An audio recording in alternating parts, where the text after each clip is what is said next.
હાલો જય માતાજી ભલું કરે તમારા પિતાજી. અમારે જવાનું છે ડેમે, તો હું જોઈ રહ્યો છું રાહ મારા ફ્રેન્ડની. આ છે દાતાર, નીચલા દાતાર. તમે કરી લો દર્શન. આ નીચલા દાતારની દરગાહ છે. આ છે રસ્તો ડેમનો.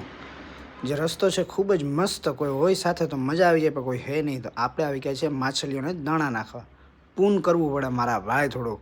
આ જો માછલીઓ ખુશ થઈ ગઈ છે મારી જેમ. હું ખુશ થઈ જાઉં છું થોડી થોડી ખુશીમાં. તો માછલીઓ ખૂબ જ મસ્ત દેખાય. તમે બી આવજો. હવે પડી ગઈ છે રાત, તો આપણે જઈએ છીએ કાળવા ચોકમાં, કેમ કે નાગેશભાઈને મળવા. રવિવારે તો રખડવા. પછી આ છે મારા હિમાલયભાઈનો છોકરો. કેટલો ક્યુટ છે, જોઈ લો તમે. હું છે બેડા, હું છું કાકા. આ છે નાગરાજ, નાગેશભાઈ સિંગલ એની બુલેટ સાથે. પછી મને લાગી ભૂખ, તો મેં ખાધા ઘૂઘરા. ડાયટિંગ પછી ઓછી કરવાની હોય, તમે કરજો. પછી ઘૂઘરા ખાઈને એવા કેક ખાવા. ખાને કે બાદ કુછ મીઠા હો જાય. જૂનાગઢી અબ્બાની સાથે.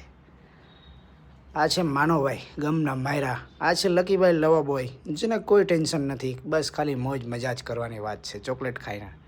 નાગેશભાઈને પછી આવી ગયા ચા પીવા. આપણે તો ચા પીતા નથી. પછી મેં દીધો માનવભાઈનો ફોન, મેં કહ્યું લે આપણો સીન. એટલે આપણે પાણી પીને કામ ચલાવીએ છીએ, ચા પીતા નથી. પછી આવી ગયા ઘરે મારા ભાઈ સાગરની છોકરી સાથે રમવા. આ છે મારી. પછી આવી ગયા સુનિલભાઈ સાથે વાતચીત કરી દુઃખોની. પછી આપણે મોડું થઈ ગયું તો સૂઈ ગયા.